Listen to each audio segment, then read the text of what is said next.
Hi guys, it's Chris here from Gemini Canine Obedience, and today's video we're going to be demonstrating what we call the power recall.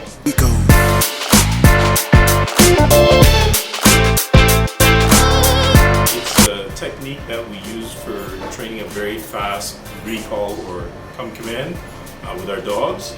We usually use this particular technique with our competitive obedience dogs, because ideally the judges want to see the dogs flying down the field really fast, very straight, and ending up very close in front of the handler without bumping.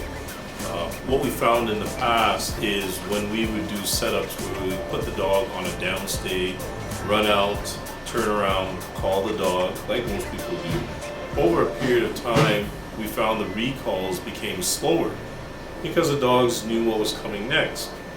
And so we found to keep the recall very strong, very intense, we would use this particular technique, and it's been used without fail. We've also incorporated it into our pet dog training classes as well, because that seems to be a very common problem with many pet dog owners, is my dog doesn't come back to me, or if it comes, it's like it doesn't really want to come. But you gotta think, if you're calling your dog, for example, I'll say, Max, come.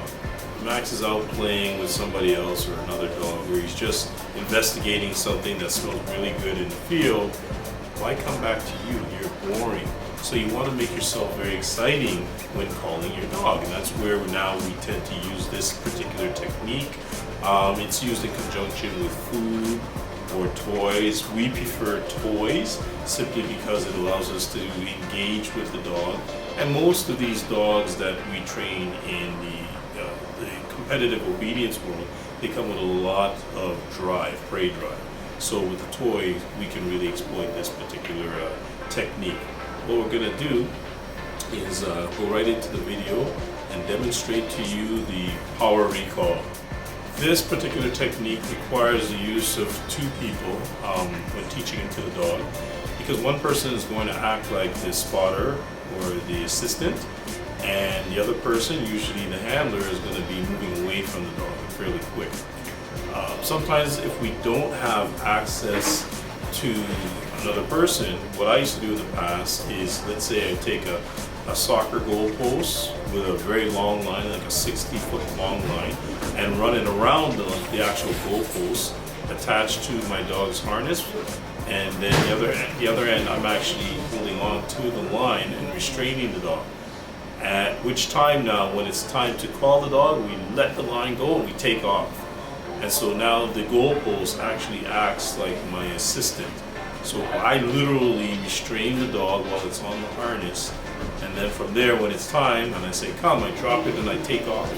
And then at that point in time, when the dog gains speed and comes in, boom, I engage with the dog. Okay, so I hope you enjoyed that video with these dogs doing the power recall. As you noticed in the video, the dogs are very excited, they're very powerful. We had the handlers run, so they got their little bit of cardio as well with their toys, and getting the dogs to chase.